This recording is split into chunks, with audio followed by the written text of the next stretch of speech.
Your team, your board members, your colleagues, the people that you work with, everybody has dignity. Everybody has something to share. Everybody has strength to contribute. But it takes humility to see it. And that's the first value that we're talking about is leadership humility. Leadership humility is not about being a doormat. Leadership humility first is about recognizing you have strengths, and so do other people. Leaders seek strength. They don't focus on frailty. They don't focus on all the things you wish or think you were owed. They focus on what does this person have to offer? What dignity does this person have within them? And leaders seek it out. People of influence seek that out, seek strength. Humility is about recognizing when you screw up. You don't need to keep it a secret. And I've got a secret for you. When you've screwed up, your people already know. It's not a secret.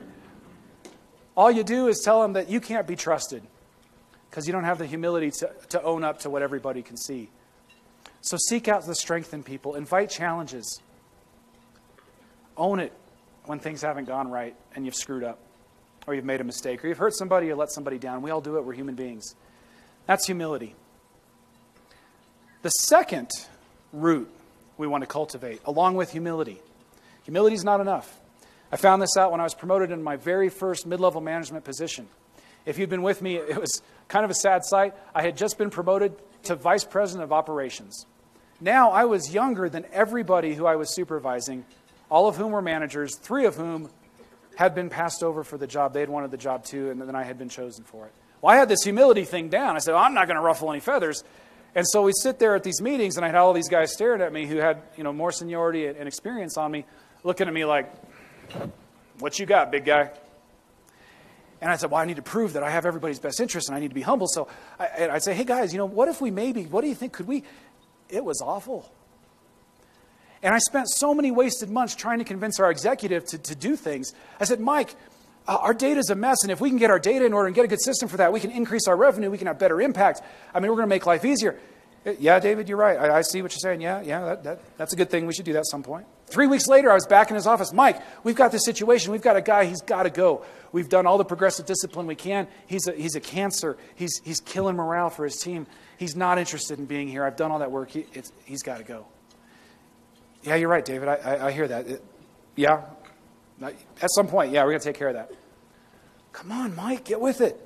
And I was floundering. My team didn't have confidence in me. I couldn't get the execs to do anything, and I was struggling. Fortunately, there was a board member named Steve who was watching me flounder. And he introduced me to a woman named Jane. She had been the CEO of an international food company. She had sold that off, temporarily retired while she was looking for her next gig, which ended up being president of the Heinz Corporation, like the ketchup people, Heinz Corporation for UK and Ireland. Jane was no nonsense, straight to the point, but she also was an incredibly good listener. I said, Jane, here's what I want to do. Here's my challenge. Here's my situation. I can't get this. I can't get people to do this. And here's what my ideas are. And then I opened my notebook, and I was just ready to receive this flow of wisdom. So, David, what are you waiting for? David, you don't need my ideas. You've got plenty of good ideas. You know the company better than anybody else there. I've been around long enough to know that's the case. What are you waiting for? You just need to lead. Thanks. But, Jane, that's what I'm trying to do. David, quit waiting for other people to do it. Don't be afraid to lead. Have the confidence to lead.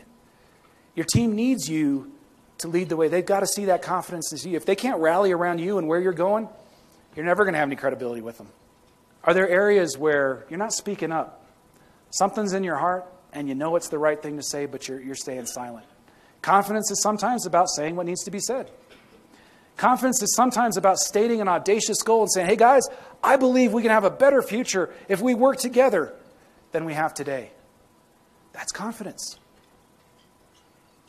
Audacious goals, standing in your truth, saying what needs to be said, communicating that vision of what things could be.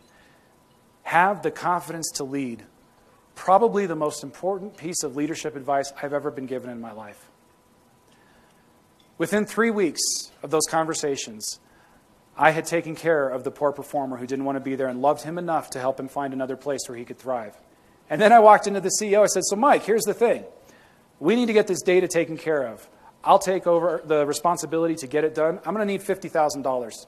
That's what it's going to cost to get this system built. It's not in the budget. Help me out. He said, oh, well, that's great. Yeah, you're right. We need the data. Tell you what, we got 20. I can come up with 25 this budget, and then we can find 25 for sure in the next one. So if you can make that work and stretch it across, fantastic. I didn't know it was that easy. Right? Humility, confidence, together, foundational roots. That if you'll go into every interaction with those cultivated within you, you're 90% of the way there. Those are our roots.